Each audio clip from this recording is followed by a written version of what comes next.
На Дальнем Востоке за прошлый год выявлено 13 организаций, имеющих признаки финансовой пирамиды. 4 из них в Якутии. Их маскировали под различные организации. Общество с ограниченной ответственностью, кооперативы, интернет-проекты. Была также выявлена схема, действовавшая в форме микрокредитной компании. О том, по каким признакам можно определить финансовые пирамиды, как сберечь и куда инвестировать средства, мы поговорим сегодня с экспертом, консультантом проекта Минфина России «Содействие повышению уровня финансовой грамотности населения и развитию финансового образования» Сергеем Сафроновым. Сергей Серафимович, здравствуйте. Здравствуйте. Здравствуйте. Вот с чем связан в последнее время рост количества финансовых пирамид и вообще мошенничества в сфере финансов? Ну, как бы это неинтересно звучало, действительно, вот пирамид последние, наверное, года два стало больше, и, по моему мнению, это связано с тем, что люди стали больше интересоваться финансовыми рынками. Им захотелось получать больше доходности, появились криптовалюты, которые тоже одно время были очень популярными, и люди, соблазнившись тем, что на этом можно очень хорошо заработать, попадались на удочки мошенников, финансовые пирамиды, самая известная из которых, наверное, была вот как раз Кэшбери, которая вот совсем недавно, вот осенью, лопнула. И здесь, конечно, хотелось бы какие моменты отметить, да? То, что основными признаками пирамиды является вот как раз гарантированная сверхдоходность. То есть, если вам предлагают, к примеру, да, 100% годовых или выше, гарантированно, да, то в этом случае надо сразу задуматься и лучше сразу бежать от этой организации, да, чтобы вам как бы вам не объясняли, да, на чем они зарабатывают. Далее, основные – это агрессивная реклама, то, что вас заставляет принять решение быстро и не думая. Второе, как правило, такие организации часто зарегистрированы не в России. Их собственники тоже, как правило, не афишируют себя. У них не бывает лицензий, поскольку лицензии получить достаточно сложно, и Банк России за этим очень строго следит. Ну и, скажем, для того, чтобы понять, является ли это пирамидой или нет, часто достаточно просто залезть в интернет, прочитать какую-то информацию, увидеть там, с какого года компания работает, какая история, какие отзывы. И уже исходя из этого, если есть малейшие подозрения, то лучше не связываться. Вот, кстати, к слову об отзывах, ведь в быту действительно существует такое мнение, что часть людей, которые первые попали в эту пирамиду, они все-таки получают какую-то прибыль. Действительно ли это так на самом деле? Или это же все-таки просто миф? Да, соглашусь с вами. Сейчас действительно появилось тоже очень много людей, которые сознательно идут на эти риски. Они понимают, что это пирамида, они туда идут, но они думают о том, прежде всего, что им удастся вовремя выскочить и при этом неплохо заработать. Но что опять хотелось бы отметить?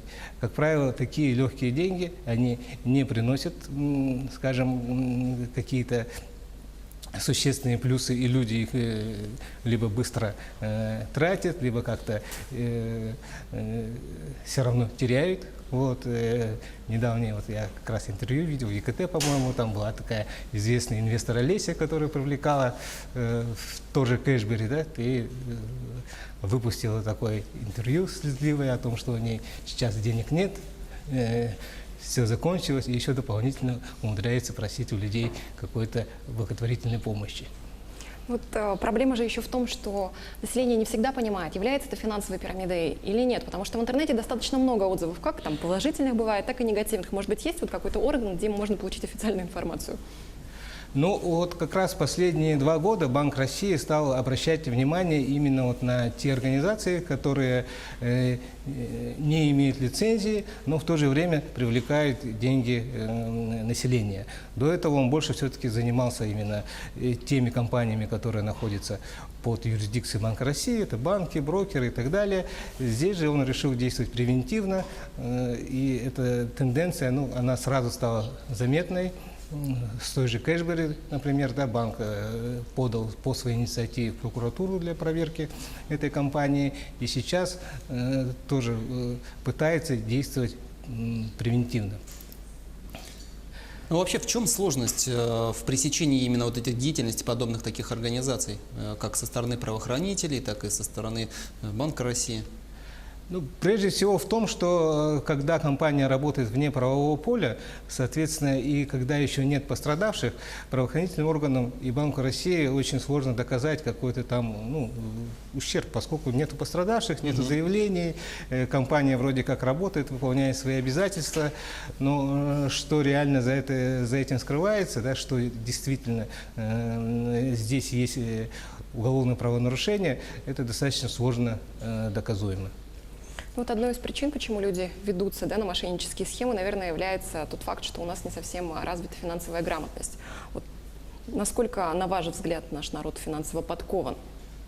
Ну вот в последнее время я считаю, что вот, люди стали гораздо более финансово подкованными, лучше стали разбираться в финансовых инструментах, лучше стали распознавать какие-то мошеннические схемы, в том числе благодаря той активной работе, которую проводит государство в этом направлении.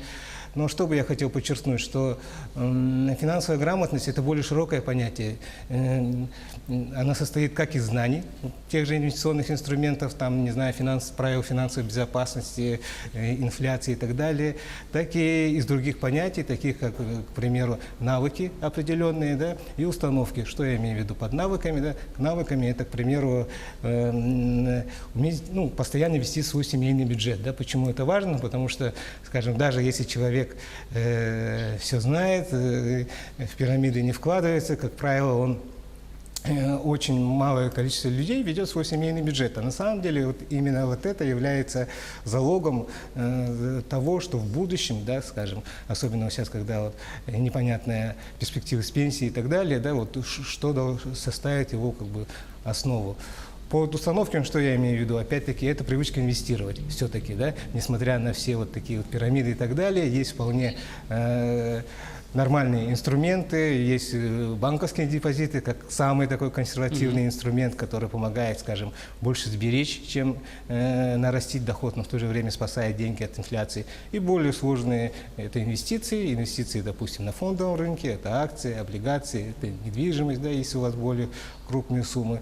И вот этой привычки к долгосрочному инвестированию, к сожалению, у нашего населения тоже мало, да, в отличие там, от западных стран, да, где люди привыкли откладывать себе с самого раннего возраста на десятилетия, и поэтому достаточно спокойно встречают свою старость. Также я бы хотел отметить такую проблему, как закредитованность. Закредитованность очень большая, то есть вроде люди тоже все понимают, да, там, что нужно платить проценты, но вот какие-то психологические такие вещи, что вот хочется здесь сейчас там новый смартфон, там еще что-то, да, там машину и так далее, да, и часто делают, скажем, берут необдуманно кредиты, несколько кредитов могут брать и попадают в долговую яму. Это тоже большая проблема, и здесь, я считаю, да, вот как бы должна проводиться большая разъяснительная работа.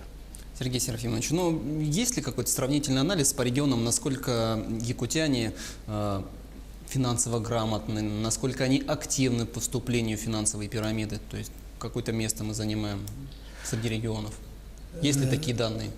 Ну, объективно, вот я вот сейчас не скажу, какие данные, но вот субъективно, мне кажется, что все-таки якутяне, наверное, более в этом смысле азартные, да, более в этом смысле падки на что-то вот такое новое, да, вот пошла какая-то тема, да, вот и начинается вокруг этого хайп, ну и мошенники этим пользуются, прежде всего они как бы ловят людей, те, которые попали в трудную жизненную ситуацию, тем, кому нужно погасить кредиты, к примеру, да, там, или, скажем, пользуются тем, что люди все-таки хотят быстро и легко заработать, да, пользуются доверчивостью. И в этом смысле, наверное, в плане доверчивости тоже вот мы, как северные люди, более, скажем, доверчивы каким-то таким схемам. А где мы предпочитаем хранить свои сбережения? Ну, как и все россияне, якутяне, конечно, больше всего держат деньги на банковских депозитах. Но, как я уже отметил, что банковские депозиты – это больше для сбережения. То есть для того, чтобы, скажем, ваши деньги не подвергались инфляции. Обычно на Западе, к примеру, на банковских депозитах хранят те деньги, вот, которые как резервный фонд, да, еще называют подушкой безопасности. То есть это те деньги, которые могут в каких-то обстоятельствах резко вдруг понадобиться. Да? Вы потеряли работу, там, нетрудоспособность и так так далее, да, и ну, размер такого депозита может быть там от 3 до 6 месяцев вашего зарплаты, расходов, вернее, да, чтобы в случае чего вы могли как бы чувствовать себя безопасно. Вот. А инвестировать, конечно, лучше, несмотря на то, что, скажем, инвестиции это более рискованно, чем сбережения, чем банковские депозиты, но могут принести большую доходность. Да? Вы можете вложить в акции, в этом случае вы участвуете в бизнесе других предприятий, в Якутии тоже, например, да, поскольку я близок к финансовой сфере, к инвестициям, я знаю людей, которые давно уже купили акции Алроса, к примеру, да, акция Алроса стабильно достаточно растет, выплачивает неплохие дивиденды, и люди, купив много лет назад, этим очень хорошо пользуются. Сергей Серафимович, большое спасибо, что нашли время и ответили на наши вопросы.